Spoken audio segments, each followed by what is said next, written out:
우리 등마루 교회 성도님들이 이렇게 보면 굉장히 은혜에 대한 갈망과 말씀에 대한 깊이가 있으세요. 제가 이렇게 볼 때 언젠가부터 등마루에 성경 읽는 속도가 똑같아졌다. 여러분들 오늘 성경 너무 잘 읽으셨어요. 가끔 어떤 분들은 막 기차 화통을 삶아 먹은 것처럼 막 앞서 나가는데 사실 성경은 물 흐르듯이 운율에 따라 읽으면 성경 읽는 것 자체에서 하나님의 은혜가 임합니다. 저는 외국에서 그런 걸 많이 경험했습니다. 외국의 성공회나 카톨릭에 가면 설교 시간은 한 5분밖에 안 됩니다. 근데 성경을 한 4, 5번 읽습니다. 예배 시간에 같이. 근데 그 성경을 살아있는 것처럼 읽습니다. 여러분들 오늘 성경 너무 잘 읽으셨다고 제가 칭찬의 말씀을 드리는 겁니다. 자, 앞뒤로 우리 좀 칭찬해 주시죠. 오늘도 주님 안에서 만나서 반갑습니다. 이렇게 오늘도 주님 안에 만나서 반갑습니다. 주님 안에 만남이 반갑습니다. 여러분들 이 주님 안에 만나야 생명이 있습니다. 할렐루야. 우리 세상에서 만남, 우리 여기 연세 드신 분들은 세상에서 만남 얼마나 많이 하셨습니까? 다 그렇고 그런 거 아닙니까? 그러나 주님 안에서의 만남은 날마다 새로움이 있고 날마다 생명이 있고 날마다 은혜가 있는 줄 믿습니다. 여러분들 하나님의 말씀을 여러 가지 많은 말로 표현할 수 있지만 제가 가장 좋아하는 표현이 바로 하나님의 말씀인 성경은 우리 삶의 거울이라는 표현입니다. 저는 하나님의 말씀이 우리의 삶의 거울이다라는 표현을 참 좋아합니다. 여러분들 거울이 하는 역할이 무엇입니까? 거울은 우리의 얼굴을 비추어서 올바르지 못한 것을 바로잡게 합니다. 거울은 우리의 몸을 비추어서 옷 매무새를 바르게 합니다.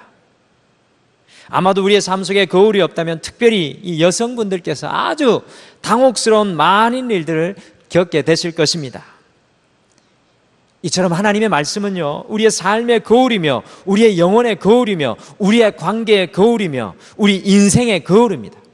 바르지 못한 모든 것을 바르게 하고 우리의 삶이 하나님의 자녀답게 살아가게 하는 바로 그것이 하나님의 말씀인 줄 여러분들 믿으시길 바랍니다. 여러분들 요한복음 4장 말씀이 꽤 깁니다. 이 꽤 긴 말씀이 한 여인이 하나님의 말씀인 거울 앞에 삶의 거울이신 예수님 앞에 서서 그의 옷 매무새를 바르게 하는 이야기가 바로 오늘 요한복음 4장 전체의 이야기입니다. 저는 오늘 이 하나님 말씀을 대면하면서요, 그리고 늘 하나님 말씀을 읽을 때마다 늘 제 자신의 마음을 바로잡게 하는 질문이 제 생각과 마음속에서 떠오르는 것을 제가 깨닫게 됩니다. 하나님의 말씀 읽게 되면 늘 주님께서 주시는 질문, 주님께서 주시는 도전이 저한테 떠오르는 것을 깨닫게 됩니다. 그래서 오늘 사도행전 이 4장의 말씀을 가지고 하나님의 말씀인 영적인 거울이 우리에게 보여주는 이 것을 통해서 2가지 영적인 질문을 던지면서요, 오늘 말씀을 우리 성도님들과 함께 묵상하도록 하겠습니다. 그래서 오늘 말씀의 제목은 예수님을 통한 2가지 영적인 질문입니다. 오늘 이 말씀은 마치 여러분들의 삶 속에서 말씀을 어떻게 대해야 될지 하나의 신뢰가 될 수가 있겠습니다. 사실은 이것은 설교라기보다는 오늘 저의 큐티에 가까운 말씀입니다. 예수님을 통한 2가지 영적인 질문, 이 2가지 질문을 통해서 오늘 이 저녁에 우리의 영적인 삶의 옷 매무새를 새롭게 하는 저는 시간이 될 줄 믿습니다. 첫 번째 질문입니다. 첫 번째 질문, 오늘 말씀을 보면서 저의 가슴 속에, 그리고 여러분들에게 도전하고 싶은 첫 번째 질문입니다. 우리 인생 속에 주님께서 지나가야 할 사마리아는 어디입니까? 여러분과 저의 인생 속에 우리 주님께서 통행해야 할, 지나가셔야 할 사마리아는 어디입니까? 오늘 본문 요한복음 4장 3절과 4절을 같이 읽으시겠습니다. 3, 4절 같이 다시 한번 읽겠습니다. 같이 읽겠습니다. 시작. 유대를 떠나사 다시 갈릴리로 가실새 사마리아를 통과하여야 하겠는지라. 아멘. 예수님께서는 이 바리새인들의 따가운 이 감시의 눈을 피하여서 예루살렘에서 갈릴리로 다시 돌아가려고 하셨습니다. 여러분들 잘 아시는 것처럼 사실 예수님께서는 이 땅에서의 3년간의 공생의 시간 대부분을 어디에서 보내셨습니까? 어디에서 보내셨습니까? 갈릴리 사역을 하시고요. 가끔 예루살렘, 주로 유대인의 큰 절기에 이 유다 지역에 올라오셔서 사역을 하셨습니다. 오늘 그 예수님께서 예루살렘을 중심으로 하고 있는 유대를 떠나서 갈릴리로 다시 돌아가시려고 하고 있습니다. 그런데 이 4절의 말씀이 우리의 눈을 강하게 잡아 끌어당기는 그런 느낌을 제가 받게 됩니다.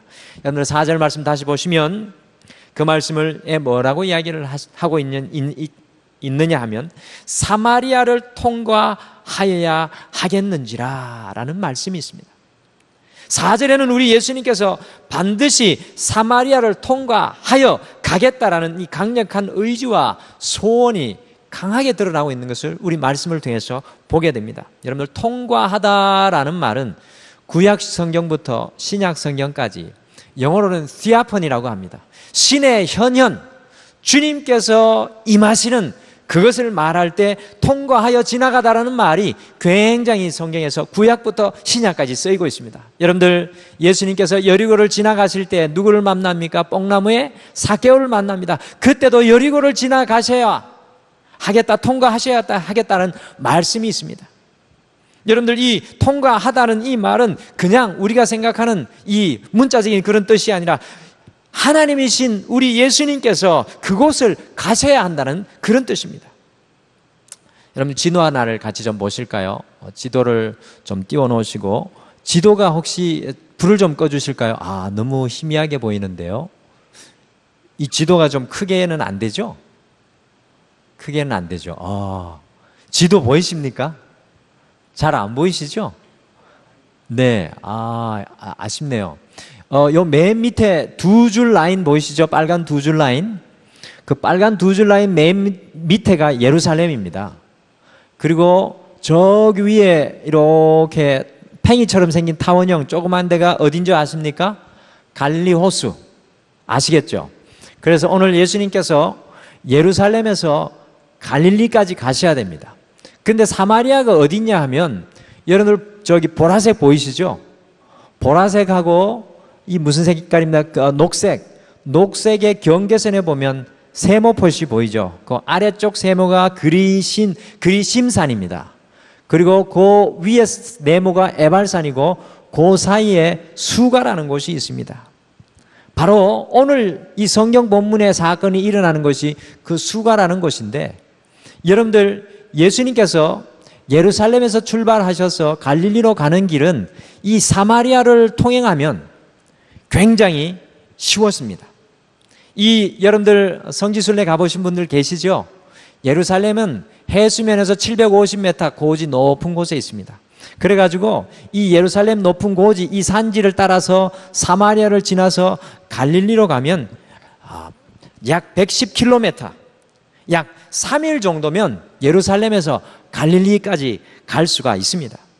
그런데 예수님께서는 당연히 가야 할 그 길을 보시면서 오늘 말씀에서 사마리아로 통과해야 하겠다는 그런 결단을 내리고 있습니다. 도대체 여기에는 무슨 이유가 숨어 있는 것일까요? 죄송합니다. 다시 한 번 더 지도를 띄워주시죠. 자, 예수님께서 3일 거리 예루살렘, 사마리아, 그리고 갈릴리로 가시면 편한데, 오늘 예수님께서는 그 길을 꼭 가야만 하는 것처럼 이야기를 하시는데 도대체 무슨 이유가 숨어 있을까요? 다시 지도를 보시면, 여러분들 맨 밑에 예루살렘이라고 제가 말씀드렸습니다. 두 줄이 시작되는 곳에서, 거기에서 오른쪽으로 내려가시면 파란색 우측에 여리고라는 곳이 있습니다. 750m에서 여리고는 바닥입니다. 어떻게 보면 해수면보다 더 낮은 지역이 여리고인데, 유대인들은요, 이 예루살렘에서 갈릴리까지 갈 때에는 사마리아로 곧바로 통행을 하지 않고 여리고를 지나서, 녹색선 보이시죠? 녹색선 보이십니까? 그 베레아 지역을 우회해서 길보아산 쪽으로 이렇게 올라서 갈릴리로 갑니다. 이러면 며칠이 걸릴까요? 예루살렘, 사마리아, 갈릴리로 가면 3일인데 예루살렘, 여리고, 베레아 지방을 지나서 가면 일주일이 걸립니다. 약 750m의 고지를 내려가서 또 산으로 올라가는 그러한 고된 여행을 하면서 일주일이 걸리는 여행 시간을 잡아먹는 것이 이 우회로인데요. 유대인들은 주로 사마리아를 통해서 가는 것이 아니라 이 우회로 일주일이 걸리는 이 길을 따라서 여행을 했습니다. 왜 이렇게 유대인들은 이 쉬운 길을 선택하지 않고 산에서 내려왔다가 다시 올라가서는 우회하는 길을 택하여서 4일이나 더 여행하는 고충과 어려움을 여러분들 감수하였겠습니까? 여기에는 이 구약 시대에서부터 우리 예수님 시대까지 이어지는 역사적인 사실이 숨어 있습니다. 여러분들 구약 시대에 이스라엘은 몇 개의 지파로 나누어져 있었습니까? 12개의 지파로 나누어져 있었습니다. 이 12개의 지파가 가나안 땅인 이스라엘 지역을 점령하였을 때 여호수아와 함께, 여러분들 지도 한 번만 더 띄워주시죠. 죄송합니다. 마지막입니다. 유대 지역에는 이 유다 지파와 베냐민, 요 녹색 지역이 유대 지역으로 보시면 됩니다. 이 유대 지역에는 유다 지파와 베냐민 지파 두 지파가 이 땅을 점령합니다. 그런데 사마리아 분홍색하고 약간 빨간색 그 위쪽으로는 10개의 지파들이 여러분들 차지하는 것을 보게 됩니다. 이제 불 켜셔도 됩니다. 이 사울과 다윗, 여러분들 구약시대 이야기입니다. 솔로몬 왕의 시대는 이 북쪽의 사마리아 지역과 이 남쪽 유다 지역이 통일 왕국을 이루고 있었습니다. 그러나 BC 930년경, 오늘날부터 한 3000년경에는 이스라엘의 네 번째 왕 르호보암 왕이 세워지는데, 이 통일 왕국, 사울, 다윗, 솔로몬으로 이어지는 이 통일 왕국이 깨어져 가지고 마치 우리나라처럼 북쪽과 남쪽으로 갈라지게 되었습니다. 그래서 북쪽을 북왕국 이스라엘이라고 하기도 하고 북왕국 사마리아라고 하기도 하고요, 남쪽 왕국을 남왕국 유다라고 이렇게 해서 두 개가 북쪽과 남쪽으로 분열되게 되었습니다.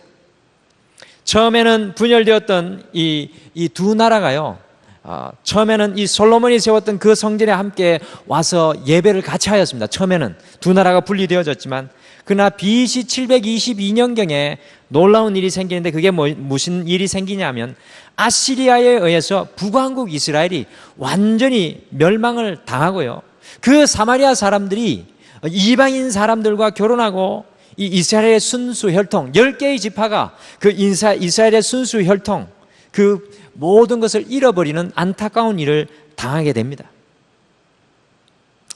이런 일을 남왕국 유다 사람들이 보면서 이 북왕국 이스라엘 사람들, 특별히 이 사마리아 지역의 사람들을 자신들과 같은 민족으로 생각하지 않게 되었습니다. 여러분들 역사로 보면 남왕국 유다도 결국에는 BC 586년, 지금으로부터 2500년 전에 바벨론에 의해서 멸망하게 되었습니다. 그때 예루살렘 성전이 완전히 파괴되고 예루살렘 도시도 완전히 다 무너져 내렸습니다. 그리고 중산층 이상의 사람들은 모두 다 바벨론의 포로로 끌려갔습니다. 그런데 70년이 지나고 하나님의 은혜로 페르시아 왕 고레스에 의해서 유다 출신들이 다시 그 포로에서 유다 나라로 돌아와가지고 성전을 짓고 다시 이 유다 나라를 회복하는 일을 하게 되는데요, 특별히 성전을 지을 때 이 유다 사람들이 내려와서 성전을 지으려고 하니까 사마리아 사람들도 자기들도 성전을 같이 짓고 싶었습니다. 그래서 유다 사람들에게 찾아와서 우리가 너희들 성전 짓는 것을 도와줄 테니 같이 사역을 하자고 하니까 유다 사람들이 정색을 하고, 당신들은 우리와 같은 혈육이 아니니 이 성전을 같이 지을 수 없다고 매몰차게 거부하였습니다. 왜냐하면 이 사마리아 사람들은 다른 이방 민족과 섞여버렸기 때문에 유대인들은 그들을 더 이상 자신의 한 민족으로 생각하지 않았습니다. 이것을 보고 대단히 분노한 사마리아 사람들은 BC 400년경 이 다시 성전이 세워진, 유다의 성전이 세워진 그 이후 한 100년 이후에 그리심산, 아까 산 보셨죠? 수가성 우물가 옆에 그리심산에 자신들만의 성전을 짓습니다. 무슨 이런 일이 있습니까? 자신들만의 성전을 지어서 유다 사람들이 지어놓은 성전은 다시는 가지 않습니다. 북왕국 이스라엘과 남왕국 유다가 완전히 남남이 되고 말았습니다. 지금으로부터 2400년 전에. 문제는 여기에서 그치지 않았습니다. 예수님이 오신 AD 6세기, 예수님이 오신 6년 후에 6월절이 되었습니다. 그때 이 사마리아 사람들이 오랫동안 유대인들이 자신에게 주었던 경멸과 그 아픔을 마음에 담고 공동묘지로 가가지고 뼈가루를 다 모읍니다. 공동묘지에 뼈가루를 다 모아가지고 6월절이라고 말씀드렸습니다. 예루살렘 성전에 몰래 사마리아 사람들이 들어가서 그 성전에다가 뼈가루를 다 뿌려버립니다.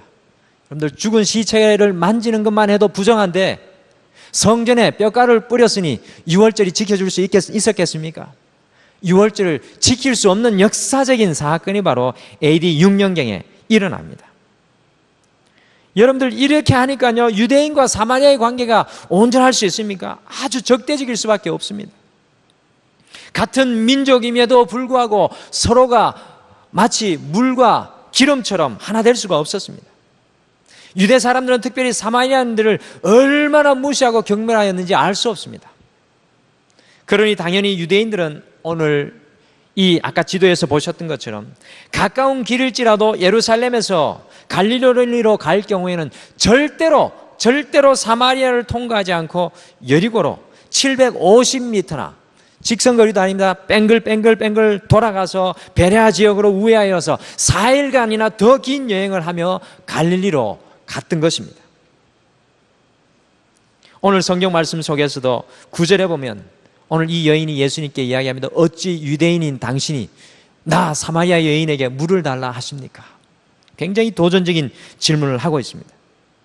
그런데 예수님께서 오늘 말씀 속에 보시면 사마리아를 통행하여야 하겠는지라는 강력한 결단을 보여주고 계신 것을 우리가 발견합니다. 여러분들, 우리가 흔히 요한복음 4장 말씀을 읽을 때 수가성 우물가에 이 사마리아 여인이 예수님을 만나는 장면만 기억합니다.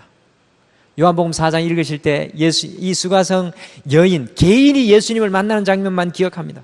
그러나 사실 이 요한복음 4장은 더 큰 목적이 있었습니다. 그것은 바로 사마리아 전체를 구원하시고자 하는 예수님의 목적이 바로 오늘 요한복음 4장의 목적이었습니다.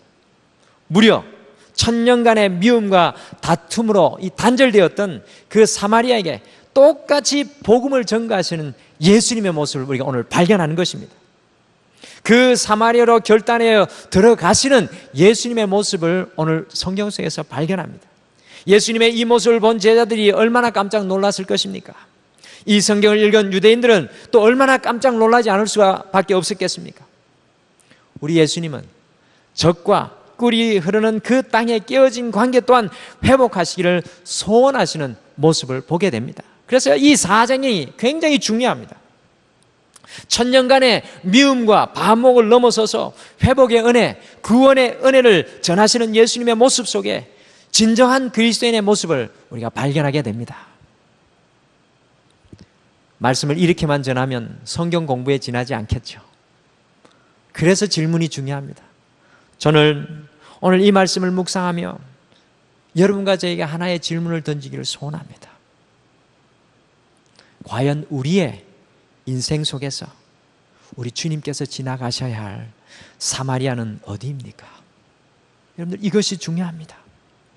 주님께서 임하셔야 할 우리의 삶 속에 사마리아는 어디입니까?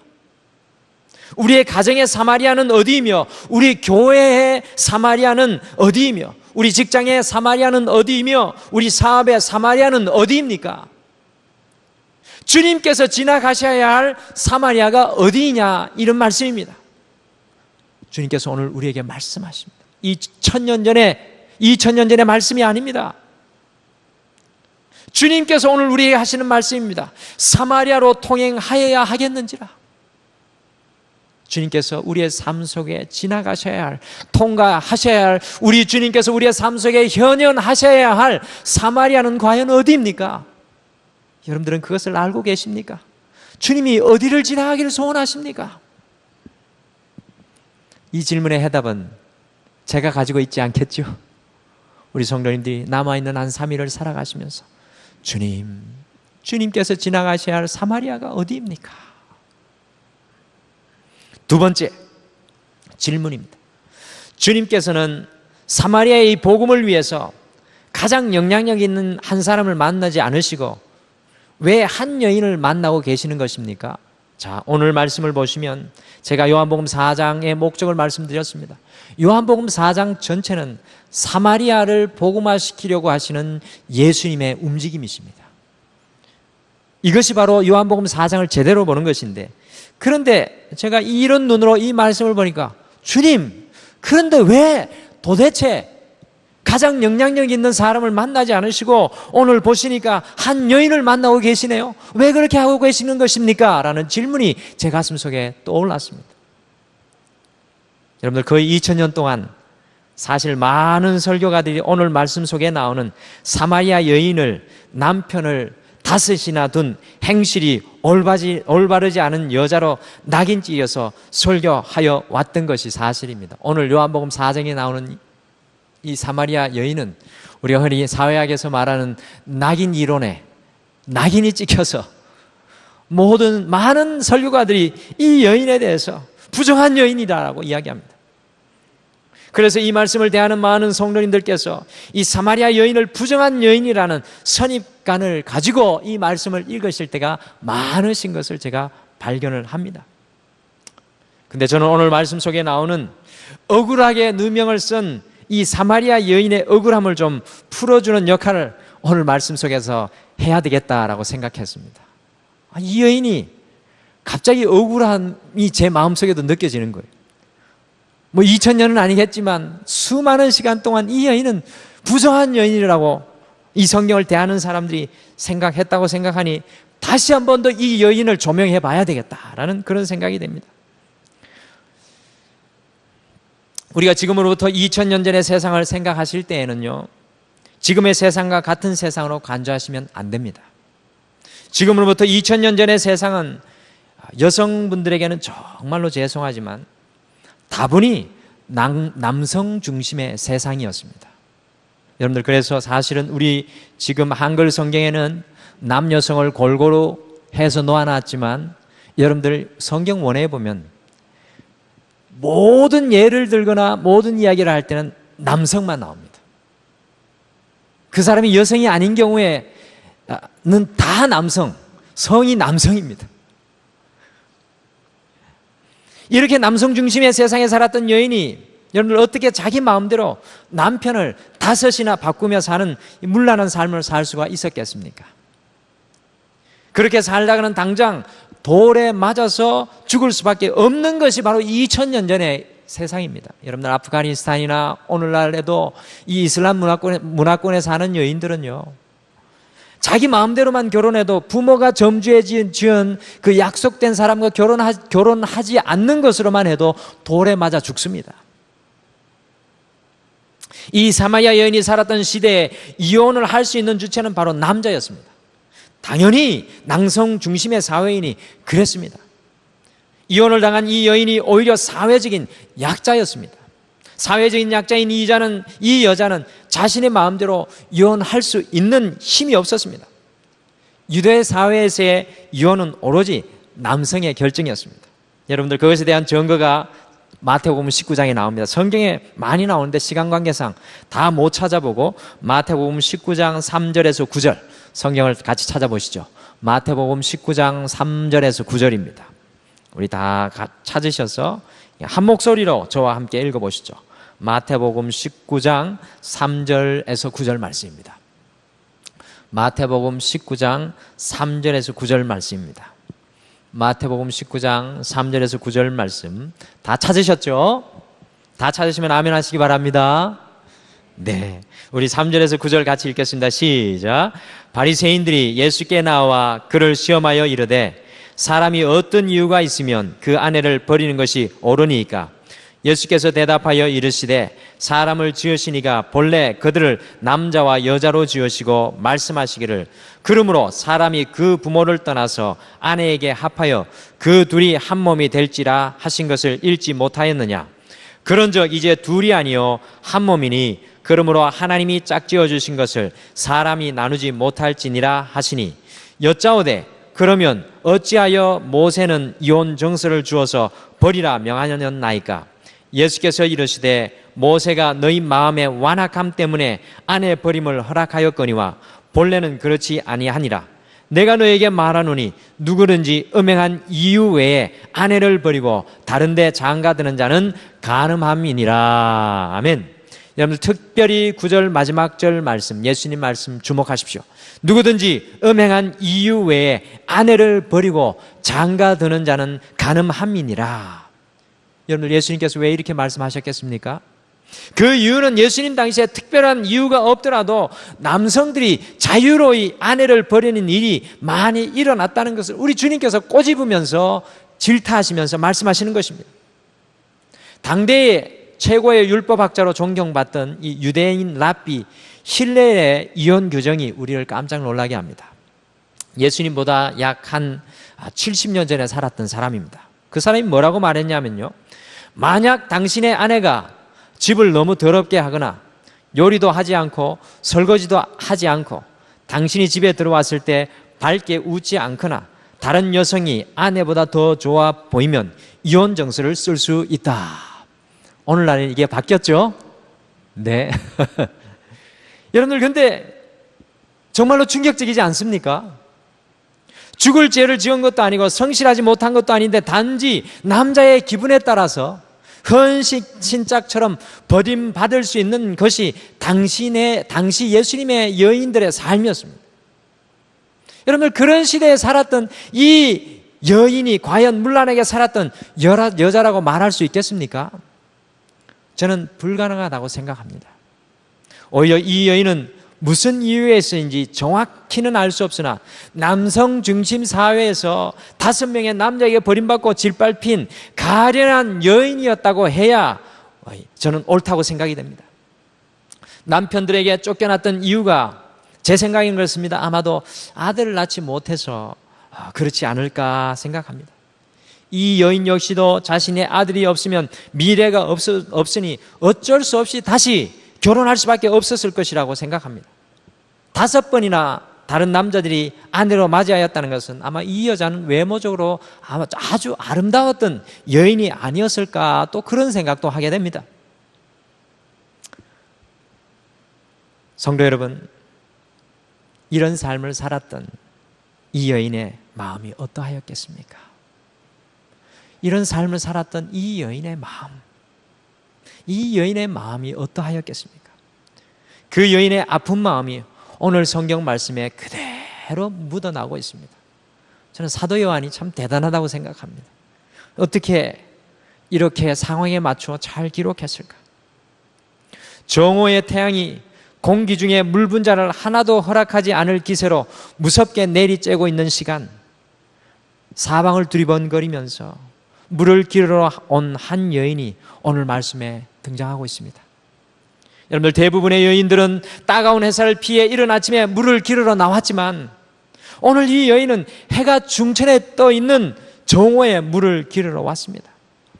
도대체 왜 이 시간에 우물가에 이 여인이 나타난 것일까요? 사막에서의 정오는 모든 일과 노동을 멈추는 시간입니다. 심지어 전쟁도 이 시간에는 잠시 멈춘다는 말이 있을 정도입니다. 소위 칼보다 더 무서운 시간이 바로 이 사막에서의 정오의 시간입니다.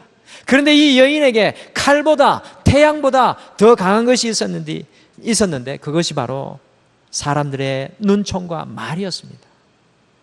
그것을 피하여 오늘 이 여인이 우물가로 달려나왔습니다. 때로 우리의 인생에도 이 여인처럼 정오의 태양빛 아래에서 물을 기르러 가야 할 때가 있습니다. 여러분들 그런 것을 혹시 경험해 보신 분들이 계십니까? 사랑하는 성도 여러분, 그러나 기억하시길 바랍니다. 우리 예수님께서는 사마리아의 복음을 전하시기 위해서 천년의 이 단절된 고리를 끊기 위해서 제일 먼저 만나는 여인이 바로 이 대인기피증에 시달리는 바로 이 여인이었습니다. 왜 이 여인을 사마리아의 복음화를 위해서 제일 먼저 만나고 계신 것입니까? 그것은 바로 우리 예수님의 마음은 늘 회복되어야 할 그곳에 있기 때문입니다. 우리 예수님의 십자가는 회복의 십자가이기 때문입니다. 예수님께서는 사마리아 성에서 가장 큰 아픔을 겪고 있는 그 여인에게 찾아오시고 그 여인을 통해서 사마리아 모든 사람들에게 복음을 전하시기를 소원하십니다. 이것이 바로 하나님의 사역의 원리입니다. 주님의 복음을 위해서 가장 영향력 있는 사람은 오늘 이 시간 카이로스의 하나님의 임재하심을 경험한 사람입니다. 그 마음속에 가장 큰 갈망과 소망함을 품고 있는 사람을 우리 하나님께서는 만나주시고 회복시켜 주시는 것입니다. 이렇게 주님을 만난 여인은 자신의 인생을 지탱하여 주던 그 물동이를 과감하게 버리고 종호의 사람의 눈을 피하여 왔지만 자기를 조롱하던 사람들에게 달려가서 메시아를 만난 감격의 복음을 전하였습니다. 진정한 삶의 물동이를 가지게 된 여인의 모습으로 변하게 되었습니다. 사랑하는 성도 여러분, 사마리아로 통행하시기를 결단하셨던 예수님께서 누구를 만나셨습니까? 세상에서 성공한 사람을 만나지 않으셨습니다. 세상에서 유력한 사람을 만나지 않으셨습니다. 세상의 힘과 권력을 가진 사람을 만나지 않으셨습니다. 우리 예수님께서는 가장 작은 자를 만나셨고 인생의 무게에 눌려있는 가장 약한 자를 만나셨다는 것입니다. 그 마음에 주님을 향한 갈망과 소망을 가지고 나오는 그 여인을 만나주셨습니다. 한날에 내리쬐는 살인적인 태양빛을 뚫고 우리 주님께서 그 여인을 만나시고 회복시켜 주셨습니다. 주님을 만나야 우리가 의미 없이 붙들고 있었던 물동이를 놓게 됩니다. 주님을 만나는 곳에 새로운 삶의 힘과 용기가 생기게 되는 것입니다. 주님을 만난 사람을 통해서 사마리아에 바로 복음의 문이 비로소 열려지게 되었습니다. 오늘 이 저녁에 다시 한번 여러분의 영적인 눈을 주님께 맞추시길 바랍니다. 오늘 이 저녁에 이 사마리아 여인이 누가 되어야 하겠습니까? 바로 여러분과 제가 오늘 이 저녁에 이 사마리아 여인이 되어야 될 줄 믿습니다. 주님을 향한 갈망과 주님을 향한 간절한 소원과 그 주님을 바라보는 영적인 눈을 들 때 사마리아로 통행하여야 하겠는지라는 주님의 그 말씀이 카이로스의 하나님의 임재하심의 역사가 우리에게 일어날 줄 믿습니다. 한 여인이 사막의 정오의 살인적인 태양 아래에서 모든 사람의 눈을 피해서 물을 기르러 왔습니다. 우리 주님께서도 그 정오의 살인적인 태양을 뚫고 그 여인을 만나 주십니다. 최악의 장소, 최악의 사람, 최악의 시간이라 할지라도 하늘의 은혜는 막을 수가 없었습니다. 여러분들 기억하십시오. 최악의 장소, 최악의 사람, 최악의 시간이라 할지라도 하늘의 은혜는 막을 수가 없습니다. 우리가 누구이든 어디에 있든 때가 어떻든 예수 그리스도는 변함없이 우리의 소망이 되시며 우리가 갈망하며 소망할 때 우리를 회복시켜 주시는 주님이신 줄 믿으시길 바랍니다. 그리하고 여러분을 통하여서 사마리아로 지나가는 놀라운 역사를 이루어 줄 줄 믿습니다. 오늘 말씀을 통해서 우리에게 두 가지 질문을 던집니다. 여러분과 저에게 두 가지 질문을 던집니다. 첫 번째, 우리의 인생 속에 주님께서 통과하셔야 할 사마리아는 어디입니까? 우리의 인생 속에서 우리 주님께서 지나가셔야 할, 통과하셔야 할 사마리아는 어디입니까? 주님의 복음이 선포되어야 할 장소는 어디입니까? 두 번째, 지금 이 순간 누가 주님을 만나야 할까요? 지금 이 순간 누가 주님을 만나야 할까요? 그것은 바로 오늘 이 저녁에 함께한 여러분과 저인 줄 믿으시길 바랍니다. 그 주님께서 오늘도 우리를 새롭게 하시기 위해서 우리의 인생을 뚫고 들어오셔서 우리와 함께 하시는 줄 믿으시길 바랍니다. 주님께서 주시는 영적인 물동이를 소유할 수 있는 우리 모두가 되기를 간절히 축원합니다. 사랑의 하나님, 참으로 감사합니다. 오늘 이 시간 한 주의 정중앙에 마치 정오의 태양이 내리쬐는 그와 같은 피곤한 인생길 위에서 우리의 발걸음이 주님께 향하여 나왔습니다. 우리 주님은 바로 그러한 영혼들을 만나시기를 원하시는 줄 믿습니다. 우리 주님은 우리의 인생의 사마리아로 나오시기를 원하십니다. 주님, 날마다 그 우리의 인생의 사마리아를 주님 앞에 내어놓고 우리가 제일 먼저 주님을 만나게 도와주시고 우리를 통하여 삶의 현장에 주의 복음의 나풀이 되게 저희들을 사용하여주시고 축복하여 주시옵소서. 오늘 이 저녁에 다시 한 번 더 우리의 영의 눈을 들어 우리의 삶과 우리의 모든 것이 주님께 붙들리는 귀한 시간 되게 하여 주셔서 우리는 힘이 없고 능력이 없지만 주님의 권능과 주님의 힘이 우리에게 충만하게 채워지는 오늘 이 시간 되게 하여 주실 줄 믿고 남은 한 3일의 삶도 우리 성도들 지켜주시고 함께 하여 주실 줄 믿고 예수님의 이름으로 기도드립니다. 아멘.